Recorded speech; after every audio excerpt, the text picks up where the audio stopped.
Good morning, and it is a great Tuesday morning, and we welcome you to another edition of the Kitchings Table. I'm your host, Earl Kitchings, and joining me as always, my co-host, Miss Ronline Cannady. Good morning, Ronline. Good morning. How are you this morning? Joining me as Well, always, my it's a lot going on today's show, so I'm not going to waste 1 second because we got a lot to cover.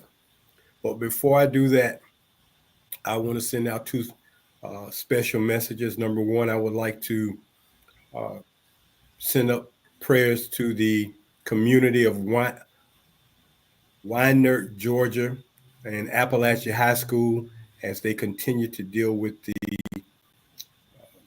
very sad situation of uh, two students and two teachers being killed at that high school. We pray for the community, we pray for the school, we pray for the administrators, and most importantly, we pray for the children that they will get relief, be strengthened, and resolve in this incident that happened. It's sad, and we continue to play games with the gun control, gun efforts to minimize such things.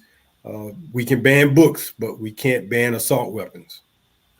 That should be the mantra that a lot of people should say. We can ban books. We can ban you teaching children historical facts and data, but you won't ban something that will take them out of school. And you know it's very difficult when a parent sends their child to school and before the end of the day they get that call and say your child won't ever be coming home again. So our prayers go with them. And of course, definitely have to acknowledge the fact that one of the greatest uh, actors of all time uh, left us yesterday. I don't think there'll ever be another James Earl Jones. Uh, his voice, his acting, the roles he played, who he was just a very dynamic and powerful person. And if you've never saw the movie The Great White Hope, which was his first shot at being on film after he had done that particular story about the great heavyweight boxer Jack Johnson when he did it on Broadway, you should go back and look at James Earl Jones in his early days, in his very early days, and just see how passionate and how great of an actor he was. So our prayers go out to his family, and we know that uh, Broadway up in heaven is dancing today because the voice that we're so familiar with from just one character, never saw the face. Well, we did see the face in one of the episodes of Star Wars, but before you ever saw the face, you heard the voice, and he was the voice of Darth Vader. So rest in peace, Mr. Jones. So today, Ron Lean, I want to open up with a quote or a response, might be a better way. But this is what was said after a very, very, very serious tragedy of a mother losing her son. And I quote, "Let the people see what they did to my boy. Let the people see what they did to my boy." That statement, that sentence came from Mamie Teal Mobley, the mother of Emmett Till, the young black boy who was not just killed, he was defiled, defamed. He was just totally, what they did to him uh, goes beyond inhumanity. And not only was he killed and the people who killed him exonerated, but yet they were found to have done this after they had been exonerated. The tragedy of Emmett Till lives. I have yet to see the movie Till, the movie about Emmett Till, but the line his mother said when it was time for the funeral. Let the people, let the people see what they did to my boy. And it was a horrible, they've shown pictures of it. It was horrible. So anyway, our topic for today, wrongful incarceration. Wrongful incarceration. And I bring this to you today because after seeing a couple of news stories talk about Black men in particular who have wrongfully been incarcerated and have spent decades, years, hours, seconds in prison for something they did not commit, did not do, did not have anything to do with, wasn't even there. Wrongful incarceration takes a traumatic toll. So we got a lot to unpack today. So I hope I can get to most of it because, man, we need to pay more attention to this. So now let's talk about the word conviction, Ronline. Conviction. Conviction. Not the conviction you have when you have passion for something, but the conviction when you get um, convicted in a court of law. When they have the trial and they pass down the sentence, the conviction. The sentencing comes when you come back to the judge and he tells you how much time you're going to do, if you're going to do any time, and whether it's going to be probated time, probation, full time. You know, the biggest time is life, and it makes me think about the movie Eddie Murphy and Martin Lawrence did called Life, but that's what the judge sentenced them to, life. Mm-hmm. But conviction, classified as wrongful for two reasons. The person convicted is factually innocent of the charges. I mean, there are no facts to convict the person, just none. There's nothing there. Or there were procedural errors. Procedural errors. Now, procedural errors happen between the police and the prosecuting attorneys. Somewhere in there, procedural errors. So when you hear about people getting off because there was a technicality, well, technicality is one thing. Procedural errors is a little bit different. But a conviction is wrongful when procedural errors violate the convicted person's rights. Mm-hmm. And I've said this many times on this show, liberty and justice for all. Yes, for all. Okay? So that's what a wrongful conviction is hinged upon. Two things: factual innocence of the charges, or procedural errors that violated a person's rights. So, although these two words have a very, very, very fine line between them, in math, the difference between 1 and 2, if you take an algebra, is 10 numbers between those two numbers Mm-hmm. on that number line, right? Correct. And to make it clearer, in track, or when you're doing something that relates to speed, there are those numbers in between the numbers, Mm-hmm.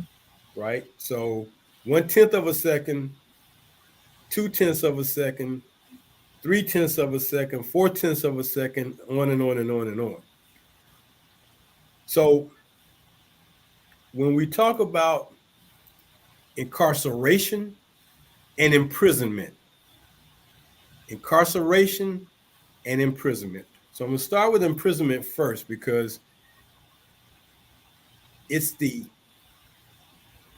less heavy of the two. Imprisonment specifically refers to being confined in a prison or penitentiary as a result of a legal judgment or punishment for a crime.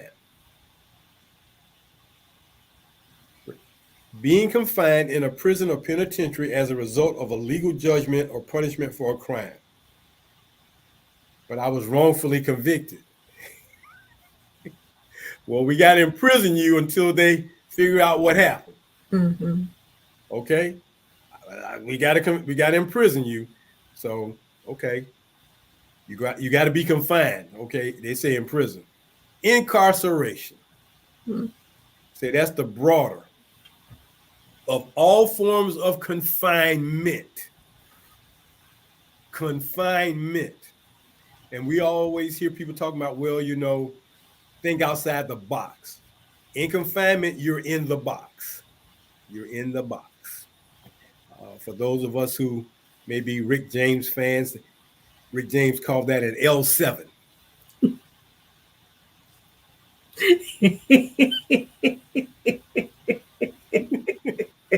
Call that L7. Okay. L7 square. Okay. And that you're in that L7, you're in that box. Uh-huh. But incarceration defines all forms of confinement, including prison, jail, detention centers, and other correctional facilities. A correctional facility. What is that really supposed to do to somebody? A correctional facility. You're going to correct me? I misspoke. You're going to correct me? I said something I shouldn't have said. You're going to correct me? That's where I go to get corrected. That's what a correctional facility is. Oh, you're going to correct me for the crimes I committed? So y'all going to help correct me? Correctional facility. I love it.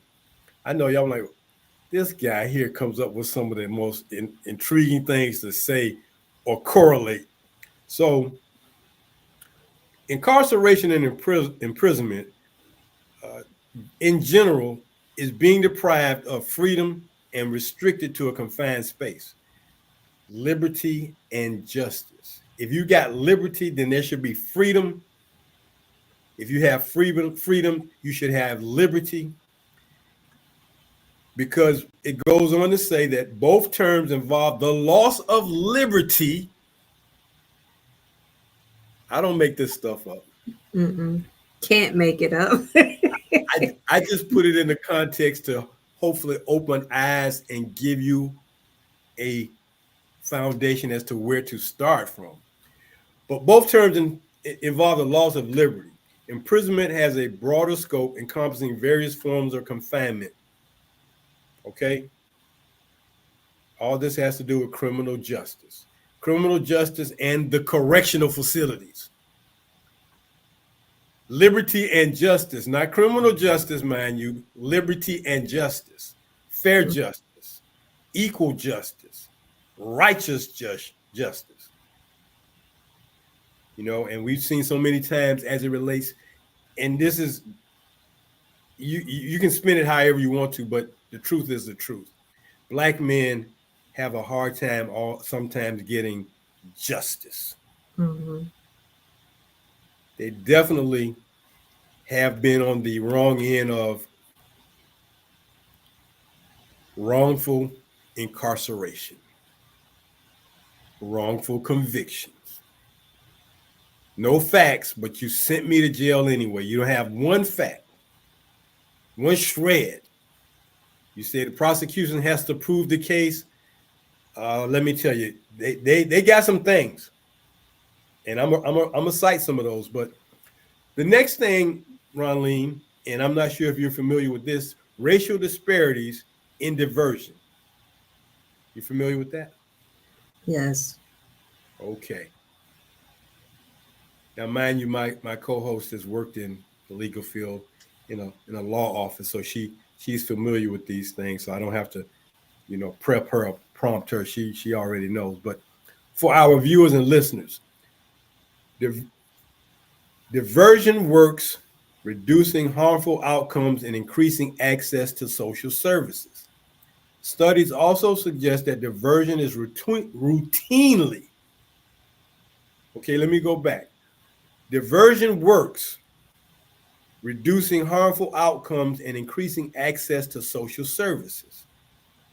Reducing harmful outcomes, reducing wrongful convictions.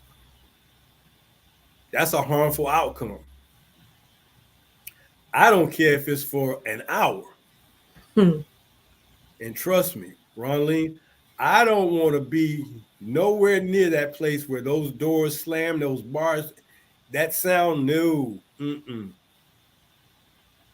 No, you know why the cage bird sings? Because I want to get out.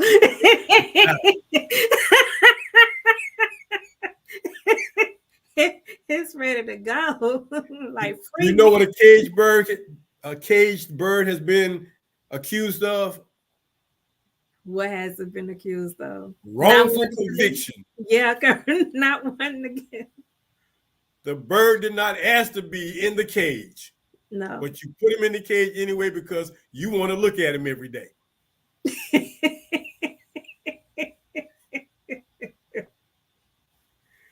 So anyway, let me finish. Let me finish this. This is I just too think good to about. take. I'm thinking about. I'm thinking about my grand dog when I had him. When you crate him, and he's looking up at you like, what did I do to you to deserve this?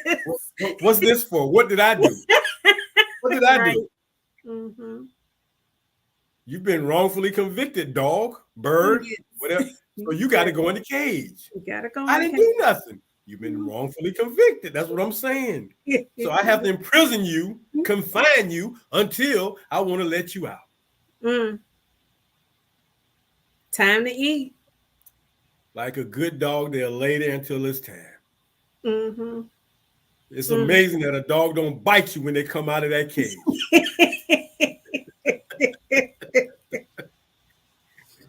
So anyway, let me continue with racial disparities and diversion.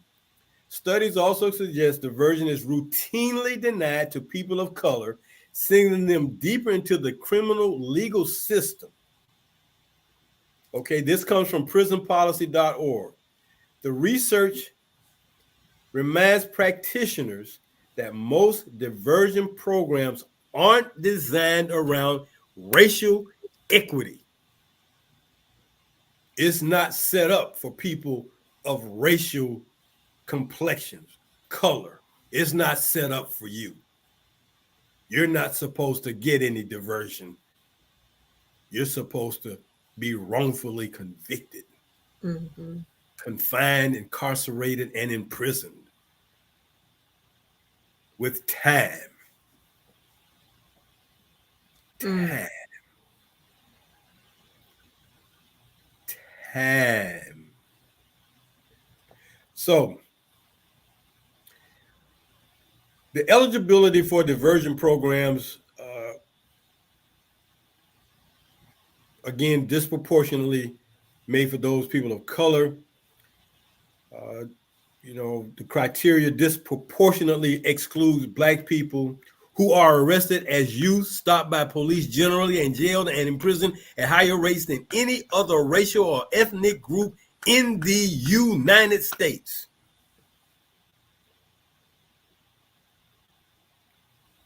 More than any other racial or ethnic group in the United States. First, there was slavery.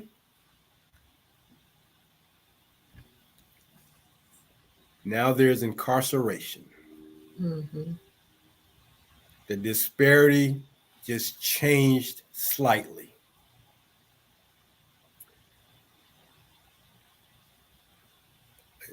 A recent study found that a Jacksonville, Florida diversion program, required a third-degree nonviolent felony charge and no more than one prior conviction for a nonviolent misdemeanor. That's what a diversion program required, a third-degree nonviolent felony charge. Okay. Now, I want you to pay attention to this, because whenever you are arrested, before you say anything,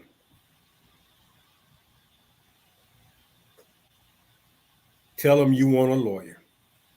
Mm-hmm. Because in pleading guilty, or, to get that plea deal, if you plead guilty, an individual signs away their right to any further due process and faces immediate, right now. No, we're not waiting till tomorrow. We're talking about right now. We're going to do it right now. Immediate sentencing if they're terminated from their diversion program. While these post-plea diversions, sometimes called deferred adjudications, may be convenient for a prosecutor Mm-hmm. who wouldn't have to take further action on the person's case, it's unjust. Mm-hmm. So I'm going to say unjust ICE. Mm-hmm. Did you get that, Ronline? I did. Unjust ICE. Mm-hmm. Mm-hmm. Now, for those of you who didn't get that, put it together. I got to put it together for you. Unjust ICE. Mm-hmm. Mm-hmm. Why is he talking about ICE? Unjust ICE. Mm-hmm. Mm-hmm. Okay. It's unjust to force someone into this high stakes situation just to receive social services. It's unjust. So we talk about diversion, incarceration, imprisonment, wrongful conviction. I would like to read to you how. This is just excerpts from one particular case. How wrongful conviction affects a person's life, their family. Not for a minute, an hour, a second, a day, a week, a month, a year, years, and sometimes a lifetime.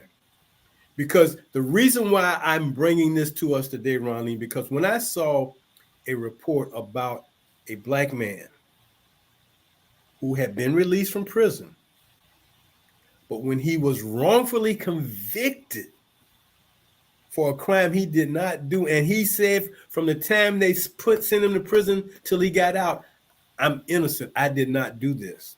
Mm-hmm. He never gave in. After 37 years, they found that he was innocent. They went back and evidence and everything else, they found that he was innocent. 37 years. He has a son. His son is 37 years old. Imagine being out of that boy's life, young man's life, man's life. I'm saying it those three ways: boy, young man, man, for 37 years. My dad taught me how to ride a bicycle. My dad taught me how to go fishing. My dad used to play catch with me. My dad taught me how to tie a tie.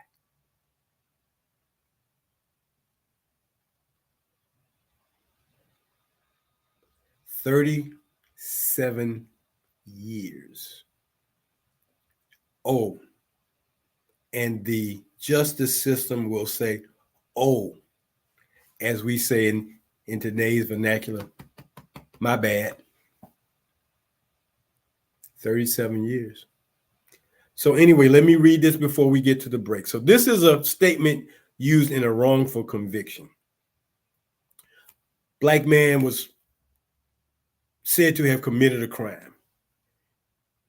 The investigation stalled in trying to figure out what was going on. A month later, the police were at the home of a man on an unrelated matter. I'm not going to call any names. They showed the sketch to the sister of this man in this unrelated matter. Unrelated. And she said, it looked like my brother's friend, who was 19 years old at the time. It looks like my brother's friend. Looks like. She didn't say, oh, that's my brother's friend. It looked like him. After obtaining a photograph of who she said looked like her brother's friend, they created a photo array. A photo array. And a photo array would be 4, 5, 6, 7, 8 pictures in a collage together to show the ID of this person. While the police did not tell her that a potential suspect was in the array, she assumed that was the case. She picked out this 19-year-old assailant, later recalling that she was not emphatic about her identification at the time, but rather that if I had to pick one of those photos as that person that raped me, that would be the person. Not the exact person, that looks like the person.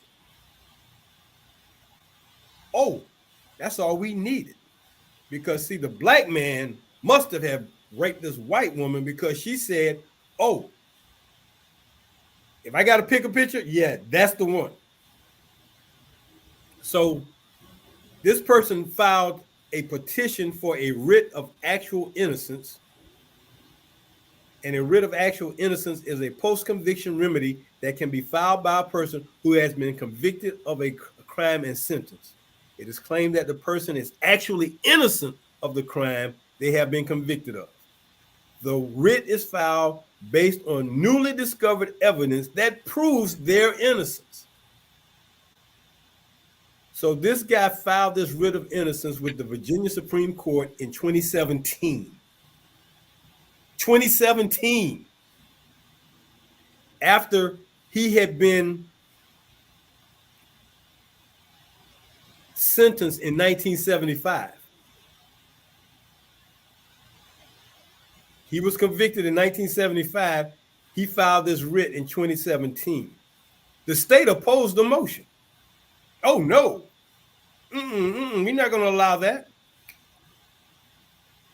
It argued that the gentleman hadn't proved his innocence. Either the police grabbed the wrong pair of jeans for testing. This goes back to that thing I said about getting the wrong information. Mm-hmm. Or the jeans were the right jeans, but the semen stains found weren't from the attack, but from some other event, such as contamination as a result of laundering.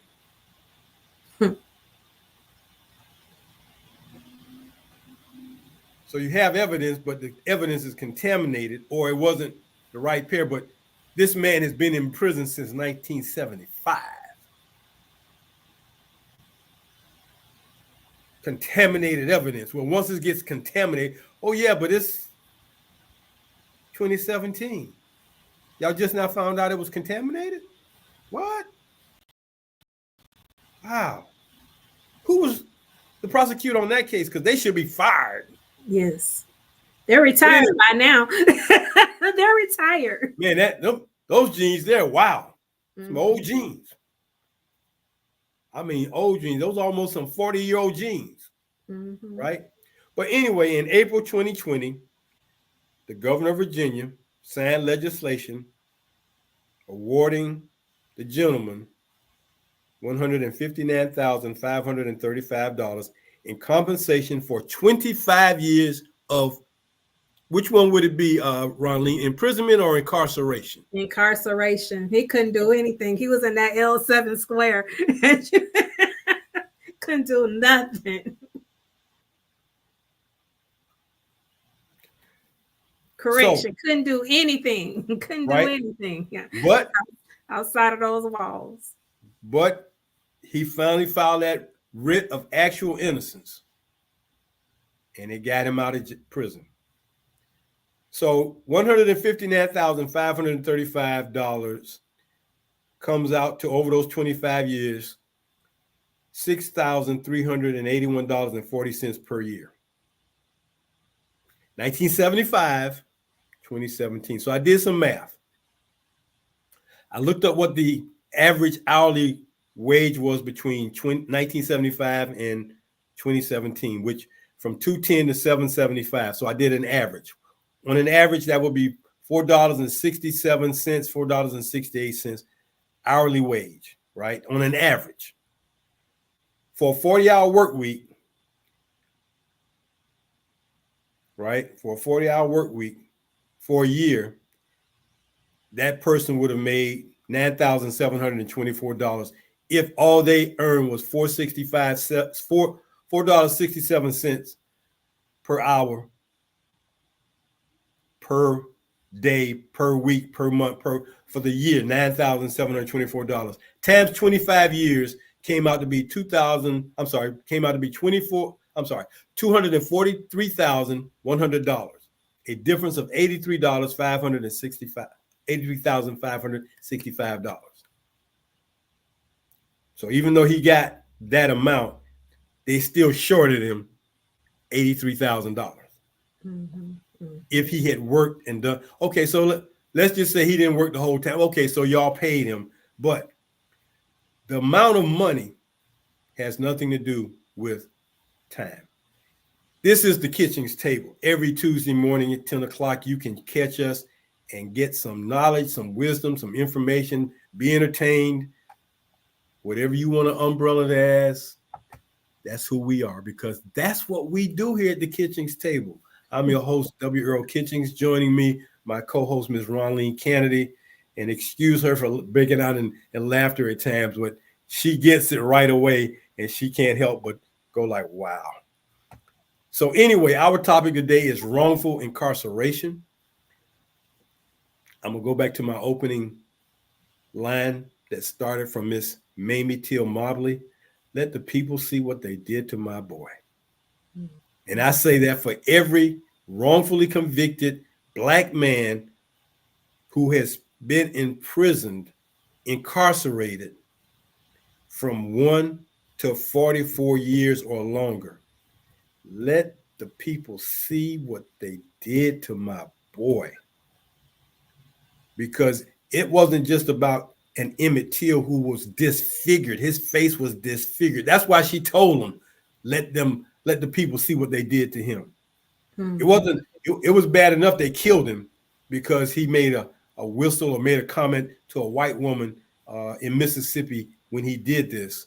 Oh no, they killed him and disfigured him. Right? So the writ of innocence. What about this term, chain of custody? Are you familiar with that? Yes. Ronline? Why am I asking her? She knows. Yes. And Okay, this is chain where of custody. Huh? And this is where you're talking about anything can go wrong. You're at the mercy of the court. Mercy. Mm-hmm. That's not what they say in France. They say merci. Okay. Yes. I need some merci, Your Honor. Mm-hmm. Mm-hmm. Mm-hmm. And I don't need just going on the ice either. I need some action to happen here. Get me up out of here. Get me up out of here. Mm-hmm. Okay?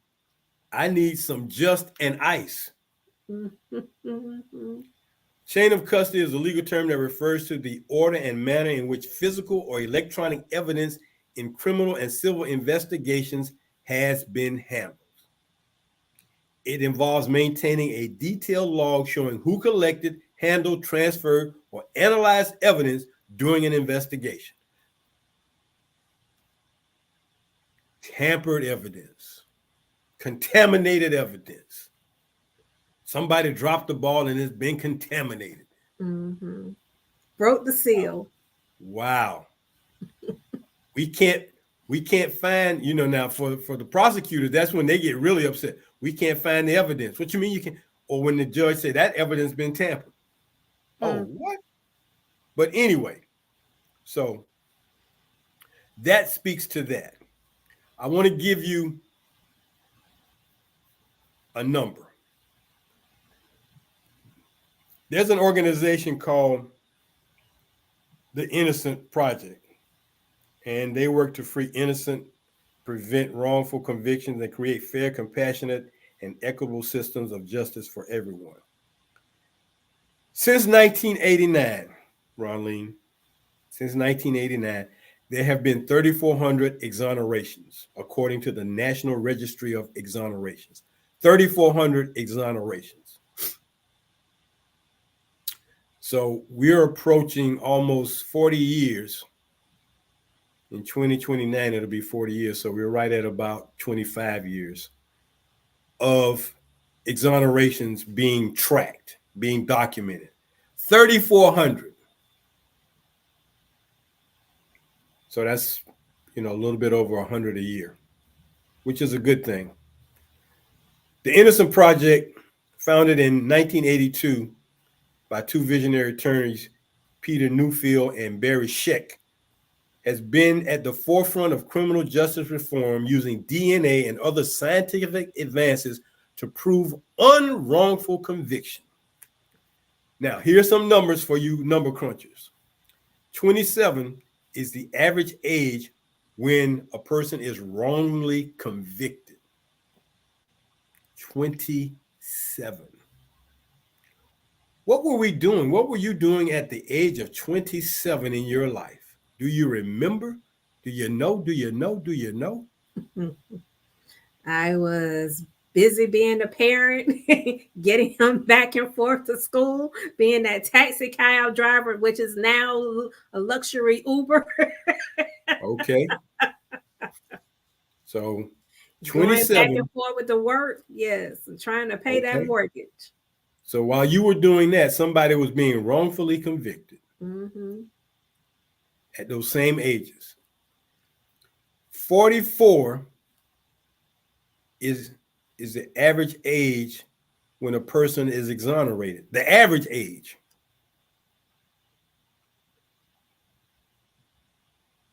The average age. That's 17 years of incarceration for something I didn't do. Mm-hmm. Time. Time. Time.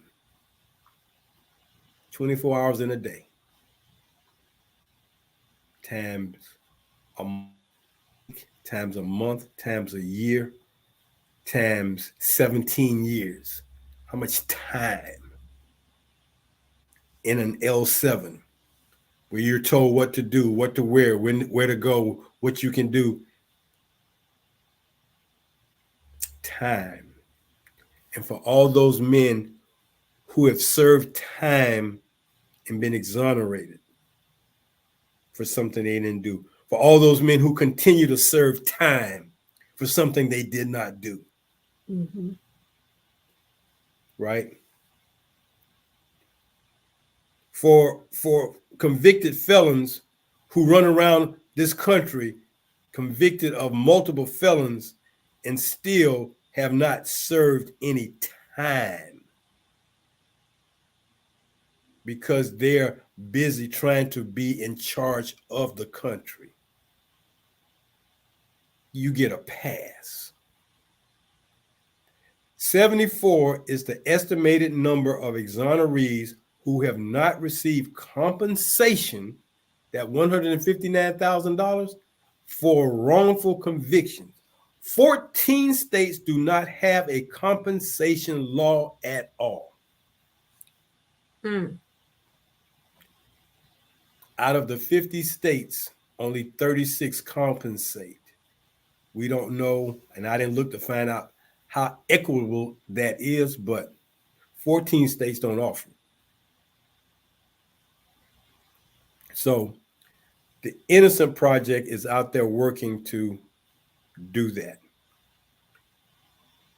July 1955, Emmett Till turned 14. He would have been 79 this year. He was accused and convicted. Two white men accused of his murder were later found not guilty by an all-white, all-male jury. 4 months after the trial, which took place in a segregated courtroom, the two men admitted, they boasted. I'm going to take it further than that. They boasted about kidnapping and murdering Till in an interview with Look magazine. That was a national magazine back in the day. But because they had already been acquitted, they could not be tried again.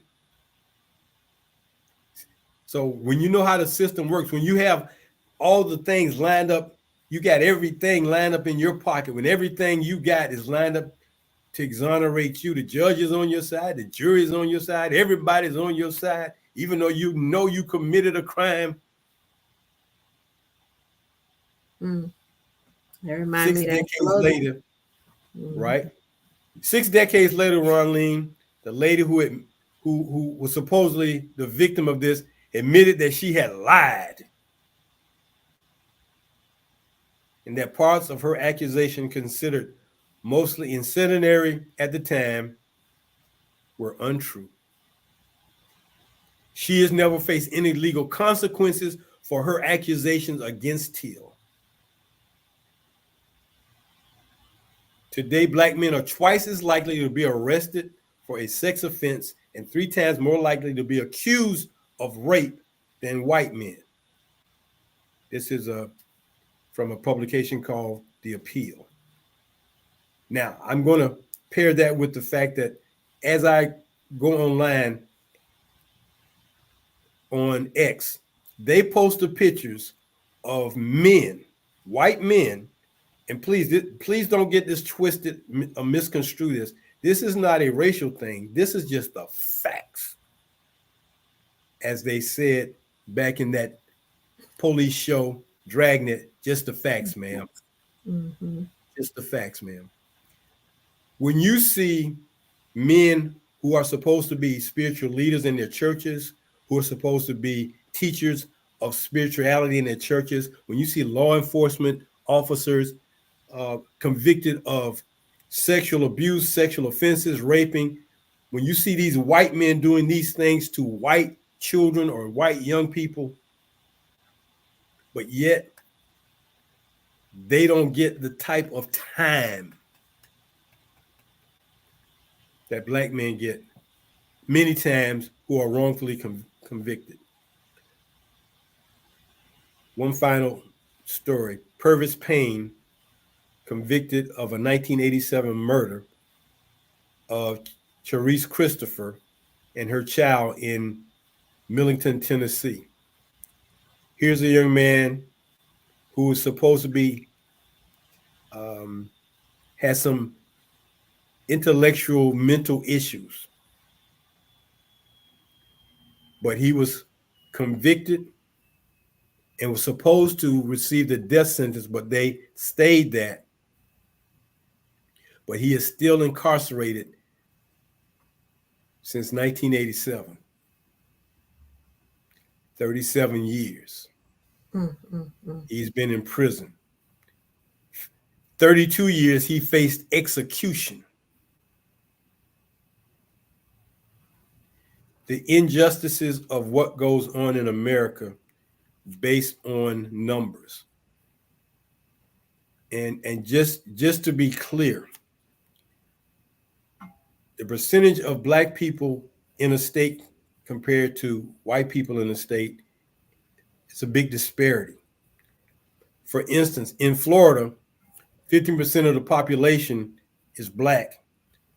44% or somewhere between 44 and 48% of the prison population is Black. Total population 14%, but they constitute 44 to 48% of the prison population. How many of those wrongfully convicted? How many of those are there on some misdemeanor charges? Wrongful conviction, incarceration, imprisonment is a fact of life.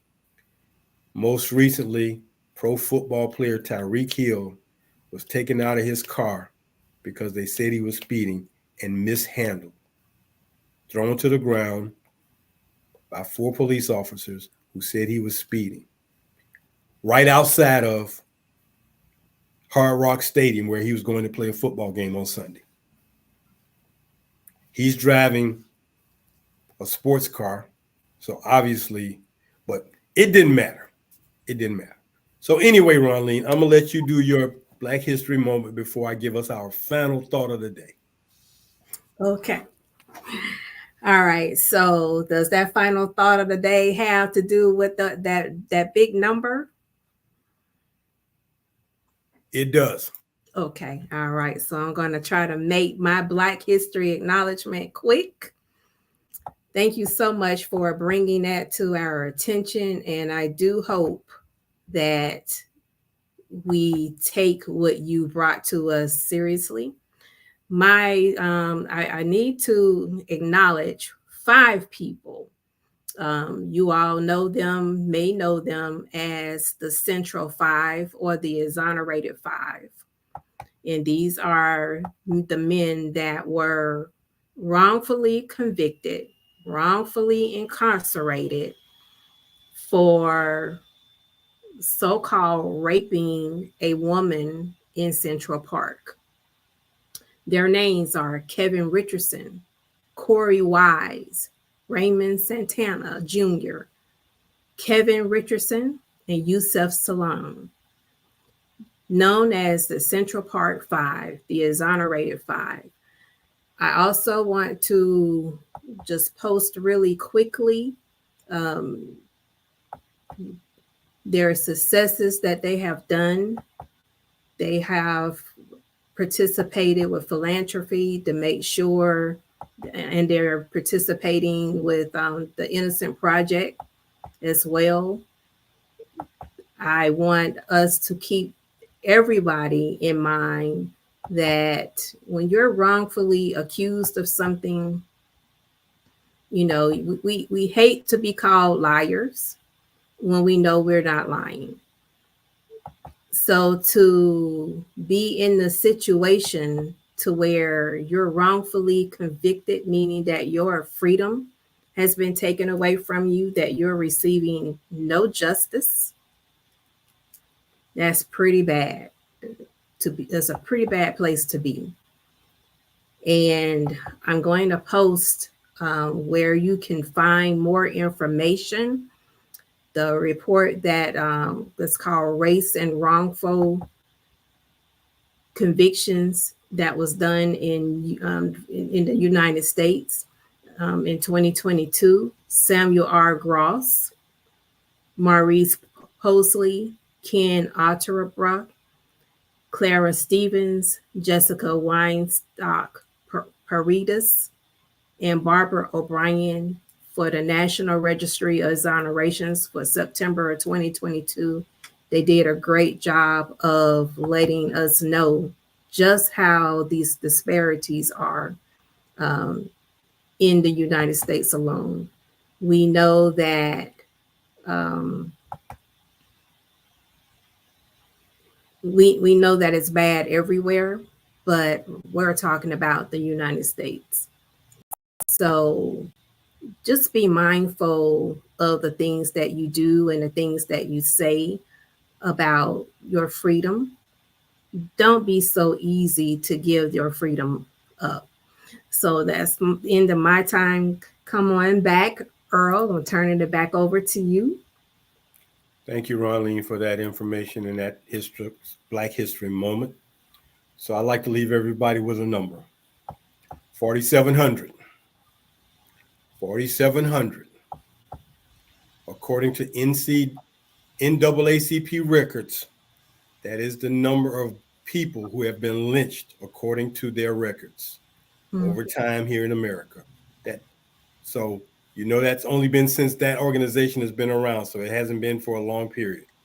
So 4,700, and I'll leave you with this: let the people see what they did to my boy. Hey, I'm Earl Kitchings, She's Ronline Cannady. Thank you for joining us here on the Kitchings table. As we say every week, go out and do something good for somebody today. Till next Tuesday. Bye-bye.